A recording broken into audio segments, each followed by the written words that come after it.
Ready? Three, two, and one. Howdy, everyone, and welcome to Red Thoughts with Perry Picasso. I am your host, Perry Picasso, and today I am joined by a very lovely guest. Alexa Vasquez. Woo! I'm not gonna lie, I've been watching these all morning. I was catching up. Okay, so you're So ready. You know the drill. Every time you're saying that woo, I was like, woo. Amazing. So, wait. Okay. Tell us about what is the name of your art piece right now? Okay. The one up at the Cheech? Yes. It's called Así se miran los angelitos. Is this how angels look? Translation. Yes, so go check it out. It is right now at the Desde Los Cielos group show curated by Emmanuel Camacho Larios and me at the Cheech. It is up now until March 16 of 2025. Go check it out and check out their piece. It is amazing. Yeah, so before we get into talking about that piece, we'd love to learn more about you. Also, would love to know, I go by he, she, they. Oh, I go by they, them. Slay. Okay, period. So, A please. room full of days. A room Let's full of go. days. Look at them go. Yeah. That's honestly like how I would pitch the show. Yeah, look at them go. Look at them go. A room full of days. Well. So yeah, tell us about your art journey. Also, if my voice cracks out of the club, so my voice is gone. Oh, okay, good for you. Oh my God. My artwork, I would say, or art is, well, I consider myself a photographer. I really like the term just like a visual artist just in general, because I feel like for a while I was resonating a lot with just being considered a photographer or image maker. That one's a good one too. But within the last year I have like started up my like video work and like filmmaking and all that stuff, and I like to just create things. So it's mostly having to do with a lot of like cinematic like influences. Like I think I put it in like my artist bio or something, that's like I just always want to kind of like mimic like almost like a movie still, like something that feels like a movie. Just because I feel like that was like the most accessible way of like kind of like Absorbing. and like indulging in like visual media. Something that was just like movies that were on TV all the time, or just like The TV Swami. shows, things like that. Mhm. So yeah, I consider myself that, and I started with photo when I was in high school. It's so funny. I took, or I guess I was in photo as like it was like a default class if all the other classes were filled in or whatever. My freshman year of high school, and I didn't really absorb it as much, even though like the classroom was really cool because it had a dark room in there and everything. Oh, it was a film class. Like No, it was a film digital one, but Oh. like because it was like something that the school always had, they had a dark room in there. Got it. But that's the thing, I was always wanting to go into the dark room, and I would, from time and time again, but we would just never use it. But I always had this like interest to know what happens in there, or like it's like that I've seen it in the movies, right? Like I know the red light, yeah, the red the red light. light. Don't open the door. Yeah, literally. And then the swiveling door, that's the thing that got me. But I didn't do that, so I was just like, this class just didn't really do it for me. And then my sophomore year, they put me in photo again, and they had switched it, so it was like no longer a year-long class. It was like one semester you would do photo 1, second semester you would do photo 2, right? So I was in there and I was like telling my friends like, I already took this class, like I don't want to take it again. And they were like, no, we all got this class together, like just stay and we could just like have fun or whatever. So I stayed because I was like, yeah, I don't want to like change my class, whatever, it's too much work. So Real. yeah, and then that's what like hit it off for me, just like having to spend that time again, but this time in like the classroom was moved somewhere else, because And you had friends this time. in there, yeah, I didn't have friends the first time. Well, I mean, I would imagine you made friends, but this was Yeah. like, Well, I mean, I was a freshman in high school, so I was just like in a class with a bunch of people I didn't know. got it. Yeah. Okay. And this time you actually had a I felt group. more comfortable. Okay. And then I had a different teacher. Not saying that my first teacher was not it. I actually saw her recently and we hit it off. But she had left, Period. so there was a new photo teacher, and it was her first time teaching photo. Shout out Allison Presser.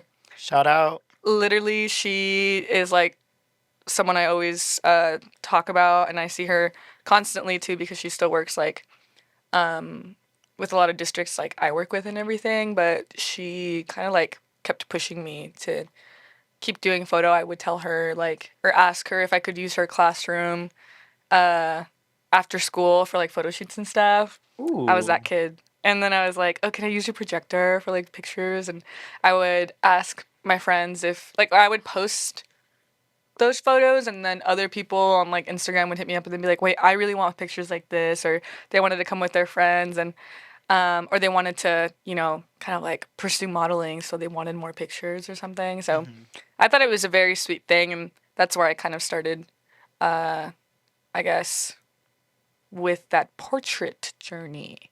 Okay. And then it just continued on. In college, I was like in photo, and then I discovered like actually doing filmmaking.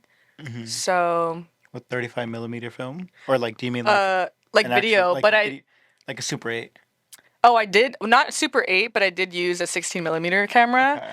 But in the photo program, I did finally go into a darkroom. Shout out, finally did that. Ooh. And then I was like, I fell in love like with It's such a fun process. literally like if I Watching it can come to life. if I can get my hands onto this stuff and like actually physically like get these photos developed, it like opened up a whole new thing for me because I was like, obviously I came from wanting to go into studio arts, so I was like, if I can, this just makes me feel more connected to the camera. So I really loved it, and then I was like, Did you go for college for that? for photo, yes. Okay. And then I had finished that, but it was just like, it was community college. So then I got an associate's in photo, and then I discovered filmmaking in that too. And then I got to use like the 16 millimeter camera, and I got more into storytelling through like video and things like that. And I was creating like short films and stuff, and it made me appreciate the camera more and just storytelling with like certain images. And I realized that dialogue is not really my thing right now. I don't know, catch me in like another year like making a whole ass movie or whatever, but it was like I did one video with like or two videos with like dialogue in it, and then I was like, yeah, no, I don't like this. It's like very cringy for me to like watch people like say my words and stuff.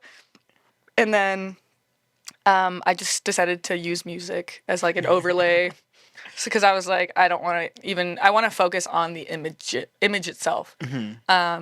So I think it kind of led me to where I am now with all that. Okay. So it sounds like then movies has been a source of inspiration for you, because I thought that was very sweet what you said at the beginning of it being something that's very accessible to absorb and take in. Because that's one of the reasons why I love movies. Like that is how my dad and I bonded. Like was watching movies in the family, and like that is like that is art. Especially the more artistic, like more like weird ass movies. It's literally like the movies that you like can't just remember having on repeat are the reason why you are the way that you are today. Yeah. So that's why I'm like, What is your top 5 my letterbox? top five letterbox. Wait, I'm actually so scared. I'm going to wait. I feel so seen. Okay. I'm gonna actually pull it up so I'm not lying. Please, I would love to. Okay, top 5 or top 4, I Okay, guess. yeah. 1 is 20th Century Women, and Mike Mills, A24, shout out. Okay. 2 is Labyrinth, David Bowie, Jim Henson, let's go. Classic. 3 is The Craft, and 4 is Empire Records. Let me see. Wow. Wait, I said top 5. I always ask people a fifth one for a bonus because I think For bonus, okay, I'll name I'll name the one right now that I'm like watching religiously. Rocky Horror Picture Show. I haven't seen it. You haven't seen it? No, I Oh, need girl, to. it is your vibe. I know. I know. I know. I need to watch it. Get card revoked. Okay, would you like to? So Yes, my yes, yes. top 4 is Okay. Breakfast at Tiffany's. Okay. Minus that racist scene. I think it's a classic. Oh. Yeah, that's What scene? I'm just kidding. Like, would do it for me? No. Well, and then the next one is Black Swan. I love Black Swan. I've been obsessed with that for like, I can't even, since it came out. I literally have, it's been on my mind. Next one is Perfect Blue. I haven't seen that one. Crazy. If you like Black Swan, Perfect Blue is like one of the huge like source materials of inspiration. It's like he bought the rights for it, right? David Aronofsky. Allegedly. Oh, Allegedly. you heard it here first on the podcast. And then the last one is The Substance, which Oh, have you watched The Substance? The activator? You gonna take the activator? Well, yes. I already took it. I already took. Do I not look good? Damn. So I gotta good. get my money Literally. back. Okay, the fifth one. Oh, yeah, the fifth one. The fifth one would probably be Pulp Fiction. Okay. I love Pulp Fiction. Or Kill Bill, one of the two. Oh, so you like a little Tarantino moment? I do. Or maybe just Uma Thurman. Honestly, yeah. I was like, why was I thinking about? I love them both. I think they're such a sleigh. So those So are mine. Yeah, Okay. no. That's why I'm like, well, obviously, right now, your top 5, it would have been entirely different when you were a kid, right? Or a teenager. That's what I was about to ask. Like, what is your childhood one? Like 16 when you were first getting into photography. And how has that changed? Okay, so when I was in middle school, I'll go there. I would get like these really bad migraines a lot. I don't anymore. It was just like a very. Me it was too. just like in middle school. Middle school and high school. I still get them every now and then. Did they make you like? bleh? No. Oh, wait, throw up? Yeah. Well, I didn't want to say Yes. it. Trigger warning. Yes. Yeah, me too. Yeah. And I would have to go to literally- the nurse, and I would like go home. I would always happen at home, but I would have to like literally like, I had to close my eyes because the lights were hurting and I felt like throwing up. Yeah. Yeah, I would have to lay down at the nurse's office, and then they'd come and pick you up. Okay. I see you. Hey, see. We're like, we don't know what happened. I still don't know why I'm like that. I don't either. I feel like it had something to do with like stress or what I was eating, or I don't know. It was just wild. Or maybe it was because we all had like PE early in the morning. That too. I don't know what it was. Not eating for the entire day. Literally, so I Not was like drinking water. literally like the most scrawny kid you have ever seen in your life, and I was like, I don't know why I was passing out. Like, but because of that, my Tia would actually be the one that would pick me up from school, and I would just be like chilling in her room is where she would like just tell me like, oh, you can sleep here, you can lay down, you can watch TV. So one of the things that I would always watch was like, for some reason, I keep thinking like Gorillaz music videos. Okay. Like, They are very, yeah. yeah, pretty just cool. like that. And then that's how I got into a lot of drawing too, because I was just like drawing those characters again and again, aesthetic wise, right? And then for movies, I will credit my cousin because she put me on Labyrinth and Across the Universe. Do you know Across the Universe? Sounds very familiar. It's like oh wait, okay. So I told you I've been watching these. Yeah, I know. You don't like musicals. It's okay. It's okay. I'm not a fan of musicals, unfortunately. Well, I don't know. I saw Wicked and I liked it. Okay, yeah. Like I liked Wicked, and then one of my also favorite movies is La La Land. Oh wait, yeah, you said that. I remember. Okay. I mean, Oh, wait, if you liked Wicked, Okay. you're game. Okay. I mean, ooh, then you might not like Rocky Horror. But I feel like that's camp. I'm okay with that. Okay. But Across the Universe is a musical, but you would love it Okay. so much because it's I don't well, actually I don't know. Do you like the Beatles? I do. It's a Beatles musical. Like Okay. it's like a Well, I don't know if it's considered jukebox because I think so. So it's like based off of like a bunch of different albums in their career. I Okay. mean, yeah, albums and songs. It's so cool. They make characters out of the songs. Like Lucy in the Oh. Sky with Diamonds, like Lucy's a character. Hey Jude, Okay. Jude's a character. Maxwell It's a visual Silverhammer. album. Max is well the story is like made up, but like Okay. there's certain parts of it like each character has like their own storyline. It takes place in like the 1970s, like the Vietnam War is going on, like, Hmm. but the music and just like they completely just redo like some of the like what's the word I'm trying to say? Like the melodies or Hmm. just like the instrumentals of the it's amazing. But Hmm. that visual it is like a visual album, but it's so wild. Like so many like different like experimental things are just thrown into that. And then because I like love like the Beatles music, it was just kind of cool seeing like those characters kind of like come to life. Hmm. But yeah, you should watch it because it's Okay. about an artist who is literally like to be artist to suffer, you know what I mean? Like Okay. Okay.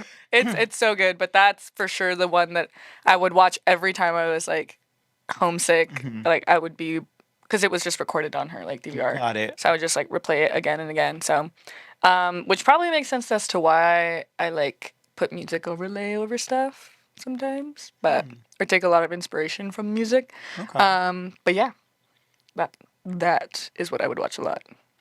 Do you still take a lot of inspiration from music and movies now? Like in what ways? Because I think that you said that you like taking photos that look like movie stills. Hmm hmm And how does that come about? Like, what to you?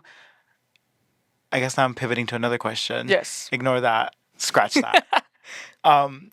When you are taking a photo, what makes it seem like a cinematic or that it would belong in a movie?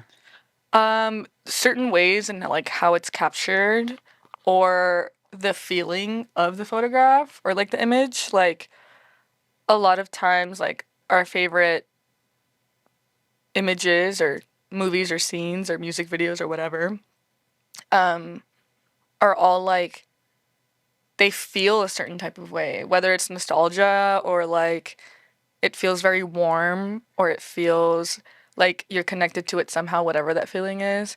Like I'm sure when you're watching like Breakfast at Tiffany's, you're like you get this feeling when you're Hmm. watching it. It's probably because either the fashion, the aesthetic, the music, the vibe, right? And that's kind of like what I like to recreate. So if it gives me that feeling, I just put it out into the world and hope people can kind of like feel the same thing or feel something from it, I guess. Hmm. If that answers the question. Yeah, I mean, I think that because whenever I think of movies, I think that yeah, feelings is for sure Mm-hmm. one of the things, and I know that it's like that also with art in general, but with movies, like that's why that's the whole like the Nicole Kidman AMC ad. It's Yeah. just like we come We here come in to this your place to space to feel. feel. Hey, Stubbs. Exactly. Sponsor. Sponsor me, AMC. I'm there I'm there. I'm seated. religiously. Let me tell you. I see the heel, Nicole Kidman's heel, and I'm I'm. sat. I know I can go to the bathroom then. There's like 10 minutes left. Oh Lord. But what I was gonna say though is that yeah, movies do have that sort of like feeling and that energy, and music as well. Do you feel like a lot of your work, um, do they all have a song to them? I think this is well. There's been a lot of work in the past that's been like just titled directly inspired by like a song or a Okay. lyric. Um, Not this piece that we were talking about when we started, but there's a lot of stuff that I did for like a project last year where a lot of it would just be playing with music lyrics and putting them on me, like with the tattoo stencils. Okay. It would be like random, not random, but it was like some of my favorite songs and then picking those favorite lyrics. Like, we were talking about this before we started recording, but Off the record. Rosalia, La bruh, La Rosalia. Rosalia, bro. Like, I love Rosalia. I think that's one that Oh no, yeah, I used the Mujer sin Corazón once, Mm-hmm. and I crossed out Mujer, Mm. but it's like you could still read like Mujer sin Yeah. Corazón, because I just like really like that was a lyric that I just like hit me so hard, and it's like if it does that to me, it usually means that like I will save it in the back of my head for like inspiration later, or if I'm looking at one of my pictures and I'm just like, this feels like how this lyric feels, like I'll do that. Um, but yeah, that's Mm. kind of like how it plays out sometimes. But the lyrics, I played around with literally putting lyrics on me with the tattoo stencils a lot last year. Um, and I thought that was like a perfect way of like meshing, because I'm like an image maker, right? So Right. like I wish I could make music, but like I don't have that talent or practice, I guess. So Yet. yet, hey, catch me Yet. DJing next year, DJ Brecky. DJ. Yeah. But yeah, that's kind of like how I fused those two loves. Hmm. Okay. And similarly, do you see sort of your works, since you're saying that they feel like movie stills, do you have like a movie that like when you see them you're like, oh, I know the story of this, or something where you're like, oh, this feels like it would belong in another movie? Oh, okay, I know what you mean now. Um, Either or, like, is it a completely made up movie, or is it something that you can see existing in a new well, I think I like that how you said that like a made up movie like Yeah. cuz it if it feels like it was a part of a movie or it could be, it's like the the most fun thing ever because I'm just like I like the piece that I have up at the Cheech right now is a triptych, so like it almost feels like it's all a part of the same scene. Yeah. Um So it is like its own movie. Hmm. And I work in series of photographs now. Okay. So usually I don't just have one picture of that like theme or concept or whatever. Hmm. Um, so it just builds on that.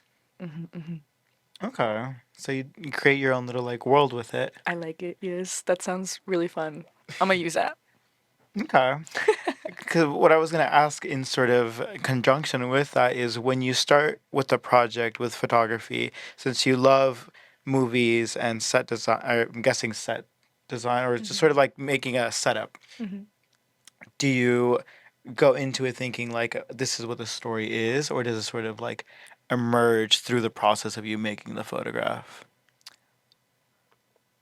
That makes I sense. always, yeah, no, I always come in with the idea of what it is. Okay. And then usually it comes out like how I'm envisioning it Okay. because if that I don't know if you're like this too with your work, but if I think about like an idea pops into my head and I'm just like obsessed. I I'm know exactly invested. what it's going to be, and it will Yeah. be exactly It's in like this tunnel way. vision. Like you're just like hyper fixated on this. It's almost like an obsession on like this one thing until you do the next thing. But I I do that so I can like if it since I do a lot of self portraits, like if it is something having to do personally with me, it's almost like playing the part of that feeling or that storyline. So yeah, I feel like I always come prepared with that story or something. Like for the piece too that I have up right now, it I was like having to explain my brother to who's in the pictures like what it is. Hmm. Um, and like all of these parts in it too made it a little bit more like you were playing a character because it was like very much like dramatic, right? It was Hmm. like we The were dressing up. melodrama. Yeah, Yeah. love the Love a drama. little drama. It's so Hmm. good, but it adds to like playing that part even if it is about you, I think is what I'm trying to say. How is it like switching from behind the camera to in front of the camera? It's it's scary being in front of the camera sometimes if I'm around other people. Um, Hmm. but putting myself in front of the camera allows me to like understand how people feel like in front of my lens if I do take pictures of other people. Um, but like I mostly did that because when I was younger, I sometimes didn't when I wanted to practice portraits, I didn't really have people that like wanted their portrait taken in my house, or the only way to practice is to kind of like use myself. Right. So then it just became a thing of like, oh, this kind of means something else because it's me. Yeah. So I just kind of like went on with that, and it flourished into some other thing now. Since you do take a lot of sort of photos of yourself because sometimes out of necessity, do you ever distinguish sort of when it's a self-portrait and it is just a portrait of you? Does that make sense? Yes, it does. Oh my gosh. Um, I think I used to take portraits of myself, if that makes sense, Yeah. and then like um now it's as I've grown older, like flourished into this like I'm opening up to whoever's viewing it and like telling them bits You're about more myself. vulnerable. Because it's like I would just be like practicing in the past. So sometimes it would be like, oh, I'm going to, just set it up all nice, have like a backdrop, and then I'll just like stand in front of it or sit in front of it and then like see how these pictures come out. Versus now I'm like, this is what I'm gonna do. This is what I'm trying to say with it. Mm-hmm. Um, There's a lot more and intention. yeah, or this is how I'm feeling when thinking about it or while I'm taking it. Hmm. Okay. Because I'm like, because I also love taking photos and painting, and same. I always just like ended up just doing it myself because I'm like, I don't have anybody else to really call right now because it's 1 in the morning. Hmm. It's like Hmm. I really want to get this done, so it's like I'm gonna have to just use myself. And yeah, same thing. Like over time, like it was just portraits of myself and distinguishing between like when is it a self portrait, when is it just a portrait, Hmm. and it's yeah. Do you? Sorry, I'm gonna ask you a question in Oh your no, interview. not the Uno reverse. um, do you feel like you've gotten to know yourself more in the process of like painting yourself I mean, yeah, and because you have to taking look. portraits, like photo portraits of yourself too, huh? Yeah, because you have to like sit with yourself and really look at it and be like honest with yourself. Of like, I remember Esther said this to me because I had my group show was just me. My solo show was Yes. basically just me, Mhm. and I remember her. She was like, "I like that you're doing a lot of these." She's like, "They're self portraits, but in a very honest way," and she's like, "They're not really grandiose. You're not trying to like butter yourself and be like, look at this." Like, she's like, "There's something very earnest about him," and I Mm. really enjoyed that. Mm. So yeah, because I'm like, I could, make myself look a little prettier, but I'm like, no, this is how I look. And you're pretty, girl. Thank you.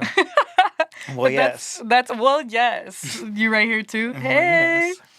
Um, but that's like I think like a really important part about self-portraits that a lot of people um see or don't, right? Hmm. Like when I was first doing a lot of self-portraits, like I remember I had someone tell me that like you just take pictures of yourself, like almost like yeah, you've gotten that before, kind of Yeah. like a Why do you like just paint yourself? yeah, like Yeah. what does it doesn't like do you love yourself that much, Right. right? And then they're just like it doesn't seem like you're really trying to tell something here. It just seems like you're taking pictures of yourself, and I'm just like, to you, one, another thing, and another thing.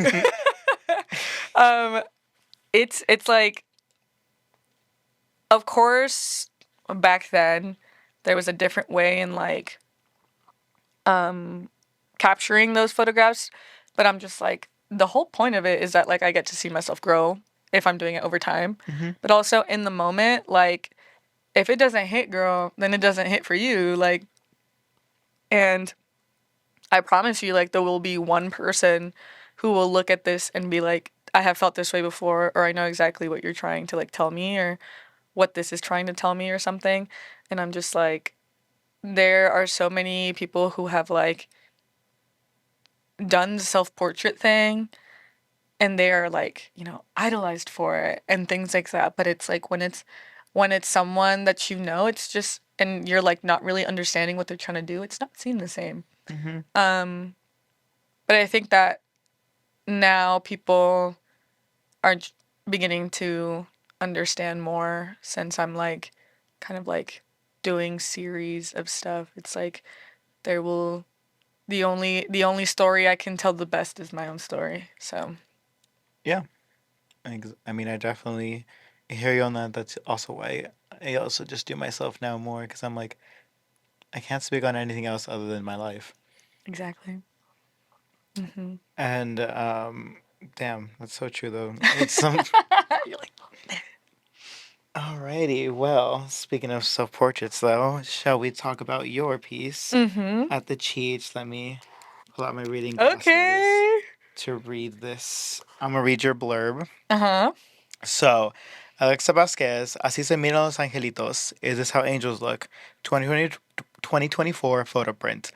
This is an unspoken pressure that comes with carrying the weight of all that has been sacrificed for you and all that has been pre planned for you. Sacrifice of time, language, culture, faith, and the simple pleasures of life. The pre planned path that is set for you. You will struggle to find where you fit. You may not see it as that. You will struggle with language. There will come a time where you will and reject what has been around you or taught to you. You may or may not ever find acceptance for it. You will realize that life as you knew it slips away to be a distant memory along with the language you knew so well. You will be questioned for the way you are and the way you present. You will question if this is what people expected of you. I wonder if this is what my parents pictured their children to become. I always had trouble picturing what those angelitos they told me about as a child would look like. I was told they'd take care of me. I always hoped they looked a little like me. Photo assistant Cameron Hinojos with tattoos by Gracica. Gráfica Nocturna.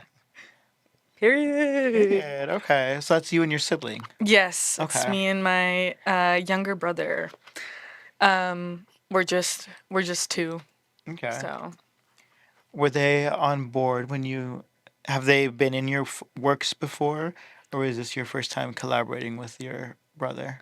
um I don't think I've taken photos with him before. Okay. So I've taken photos of him, but not with him. Mm-hmm. In the project that I did last year, I had a whole like section of that project dedicated to him, where I like wrote him like a letter and I just like accompanied it with like portraits of him. Because I feel like a lot of my work is just about like the different ways in which I identify. Mm-hmm. And no matter how I present or like how I identify within my gender or anything, like I will always be his sister. And that's something that I like had to explain to him, Mm. because he was, of course, like a lot of people, like a lot of our family members, like they try to learn, Mm-hmm. right? Sometimes it doesn't work out. Sometimes it It's a little does. It's rough. a little rough. But he was kind of noticing it more in these last couple of years where he was like, am I providing that respect for you if I don't like if you're not a woman, then like are you still my sister? Right? Mm. So I told him like I will always be your sister. One, like just the same way as like at least for me, right? Other Mm-hmm. people can think differently. Um, I know that I will always be my parents' daughter, right? So it's just this thing that I am comfortable being this way, like existing this way. I know a lot of people uh, think differently, but as like a gender queer, like very like feminine presenting person, like it's just a lot of conversations I've had to have with people. So yeah, this time I originally had this idea for this show when you guys invited us on. I just kept like going through my head about like what I wanted to do, and in the end I knew I wanted to use some type of like tattoo thing again. Mm-hmm. So that was something I was doing a lot because of my one love for tattoos, obviously, and then playing with the idea of like permanent things and like temporary things. Mm-hmm. So the tattoo stencils, which are just like the purple ones that you get before you get tattoos, I did a lot last year, and I wanted to continue on with that because I didn't want to like do something completely out of my comfort zone for this show, Okay. because I wanted it to still be like very much like exhibiting what my work is generally about. So I was like, I think like that concept that you guys had about like something that is beyond this earth, right? Mm-hmm. That feeling of like feeling alienated and stuff like that. Like that's how I took Desde Los Cielos, like the feeling of just like the limbo, right? And I know that's something that a lot of the artists in the show kind of play with. Like Emmanuel has spoken a lot about like the idea of like Nepantla and like how that's like that space that people would gravitate towards when they would like reject like machismo and the gender binary and all of that. So I went on there and even just like conforming, Mm-hmm. like rejecting conformity. And I'm just like, obviously, I'm not rejecting it entirely because I'm still very much feminine presenting, but it's like the idea of wanting to push the boundaries, not necessarily to push buttons, but like just because that's me. Like, Mm-hmm. girl, I'm sorry, but like, yes, I want a tattoo on my face, girl, right? Like, it's just like all that stuff. Like, so the idea of the tattoos, I wanted them to look a little bit more realistic, I guess. So that's when I had the idea of collaborating with Grafica Nocturna, Mm-hmm. which is a local printmaking collective in San Bernardino. Shout out, Shout Grafica out. Nocturna. Um, and it was really cool because a lot of the artists from Grafica were previously exhibited at the community gallery. Mm-hmm. And I've become friends with like most of that group in the last year or so. So I was like, can you guys provide me with your like temporary tattoos that you have, which are just like these Lionel cut uh, pieces that they would make, and they would like just put black relief ink on them and then put them on people. So it would be like a temporary tattoo, and it would be like you just wash it off and it's gone. But it's like very, of course, like black ink, right? Very dark. It will look realistic for the camera, right? Mm. And I asked them if I could just use as many as like they would allow me to, and they could also make some for me if they wanted to, but of course like it was like no pressure or anything.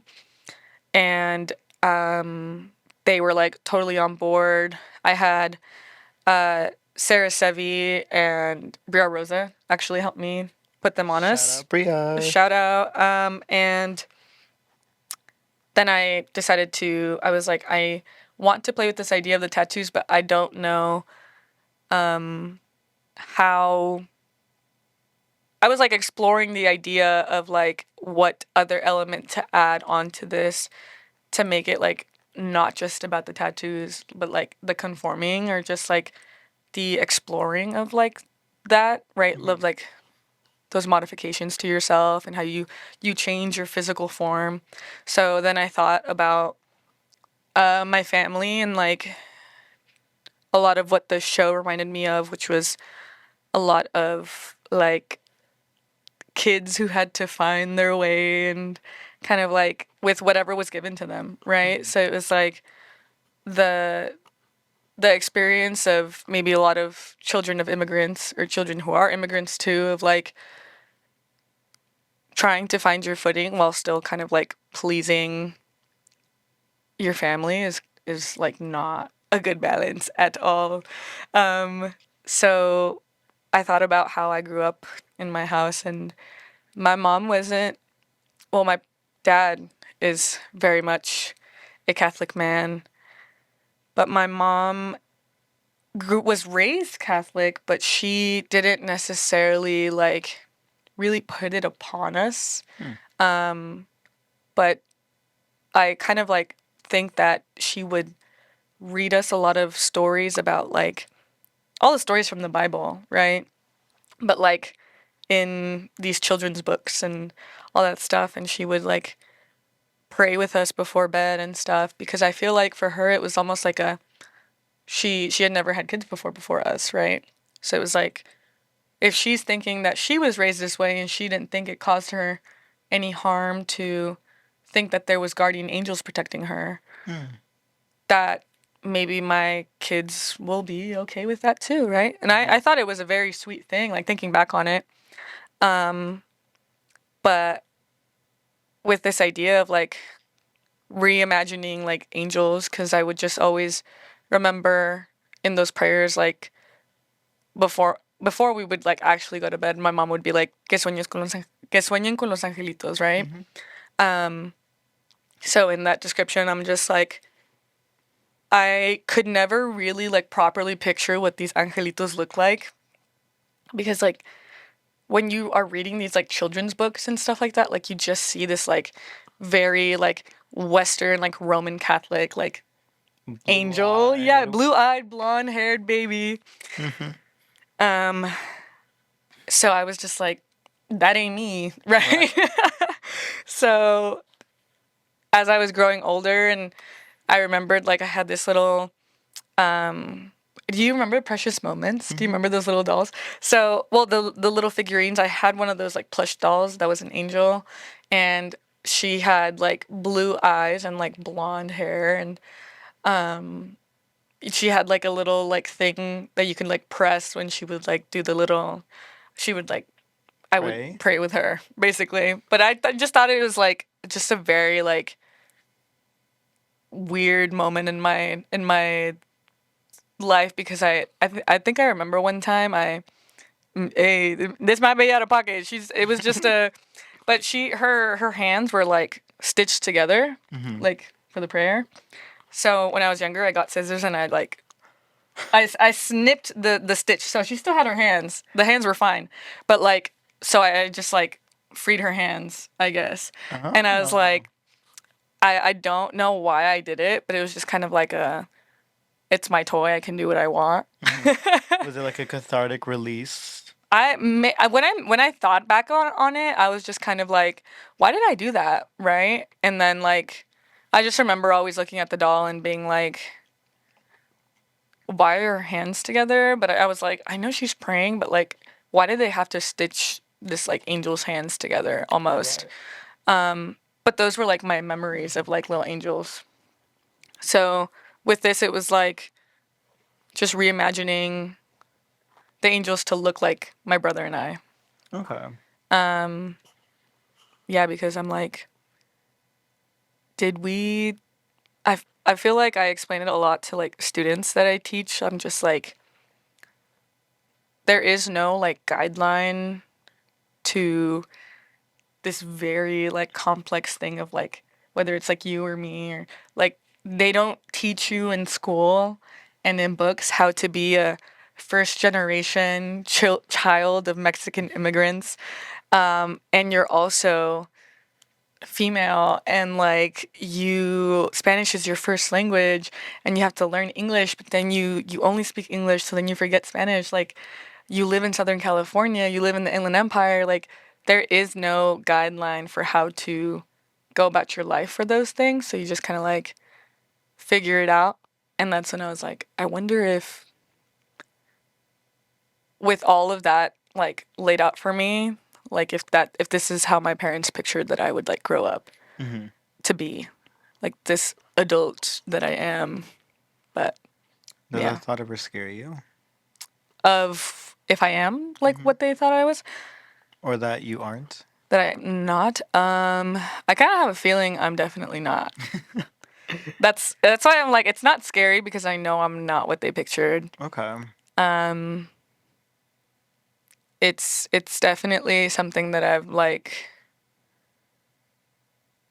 not what they pictured doesn't necessarily mean it's bad, right? Mm-hmm. Um, because I would like a lot of people have issues with like maybe their dads about like having if it's like the men in the family, it's like having long hair, or if it's the women in the family, it's about having the short hair.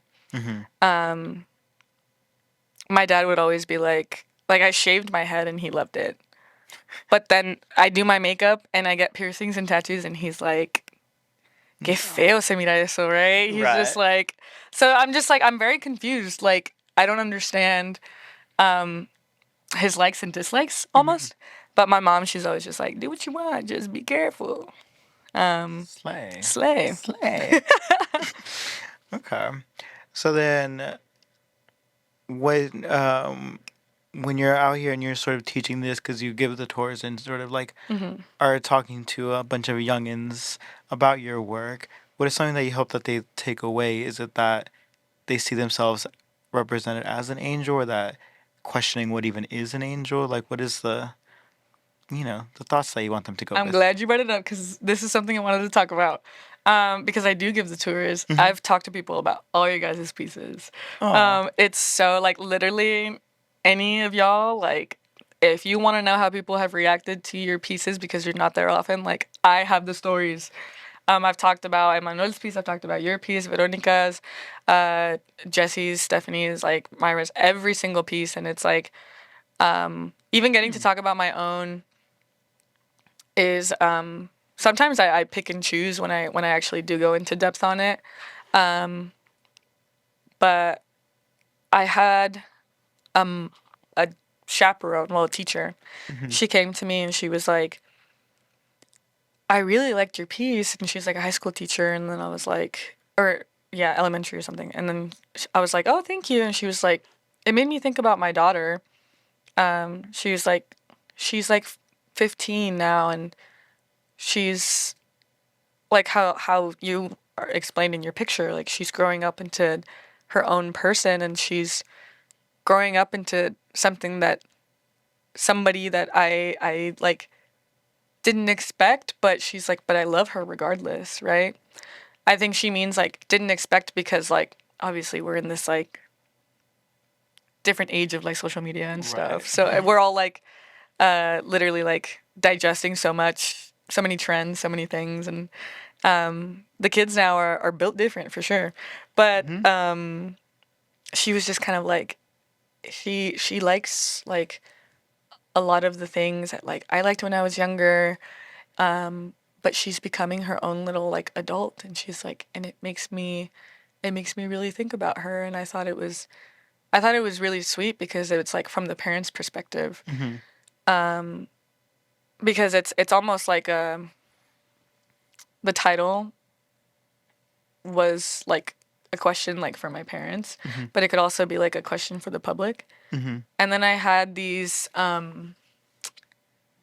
two girls that came up to me, and they were just like telling me, they were like, "Oh, like what's your piece about?" And I was like, "Go look at it and read it and then come back." And Hmm. then they did, and then they came back, and then they were like so excited, and they were like, "Oh my God, like even before reading it, like I know exactly what you like were trying to show." Like, Oh.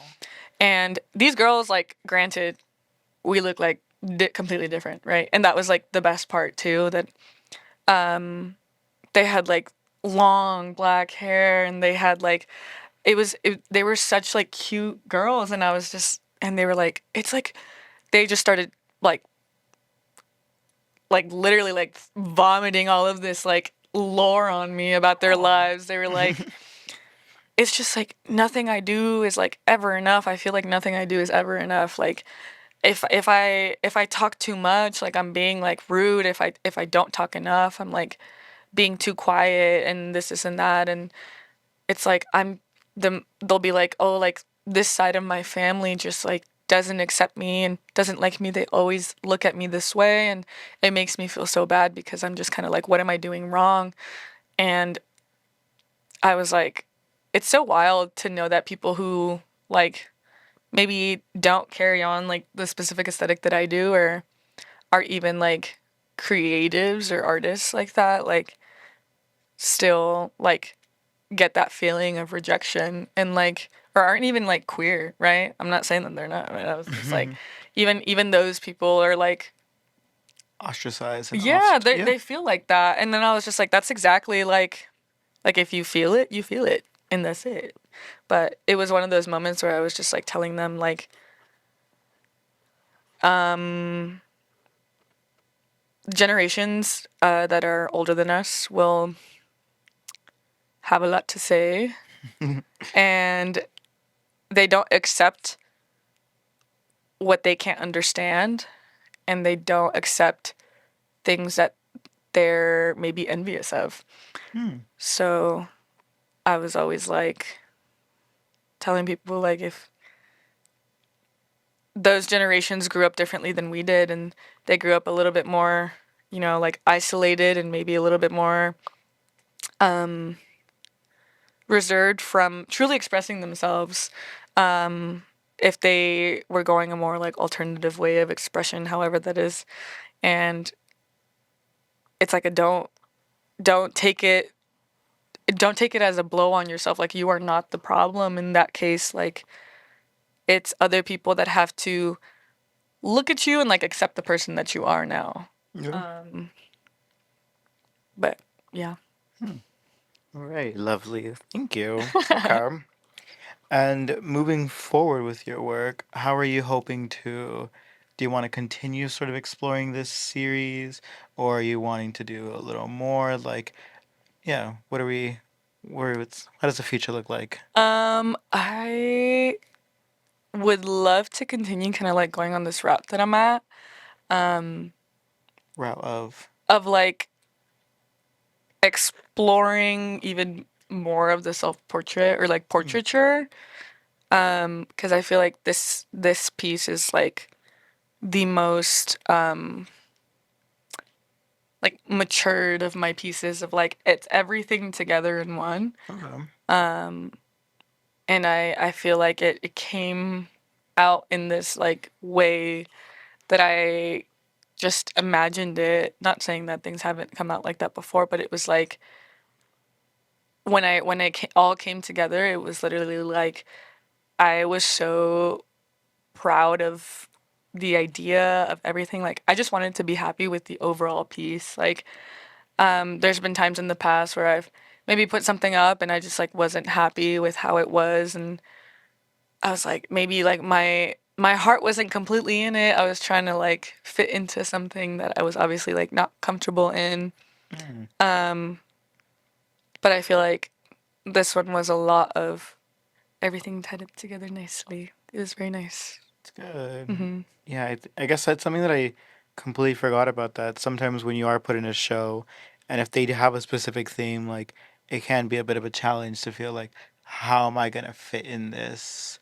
But I'm glad to hear that you felt very freeing with this. I'm hoping, Hmm. right? You're like, I'm like, don't want to put words in your mouth, but it sounds like you're saying it was very no, freeing. yeah, because like I had so much, um, like even with the theme that you guys had, like obviously you guys chose these specific artists because you felt like they like embodied what the theme was.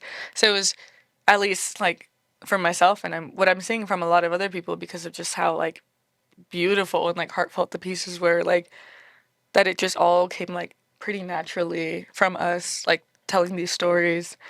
And yeah, it was really cool seeing everyone's pieces come together slowly. Hey, and for you, it also I've been asking some of these folks this question, but like now that it's interesting because like you work there and you get to teach the history of Chicano and Chicane art. Um, how do you see yourself fitting in that now that you are essentially giving these, talking to these, kids and being now a part of this conversation, part of this history? How Hmm. do you see yourself in your work fitting in that?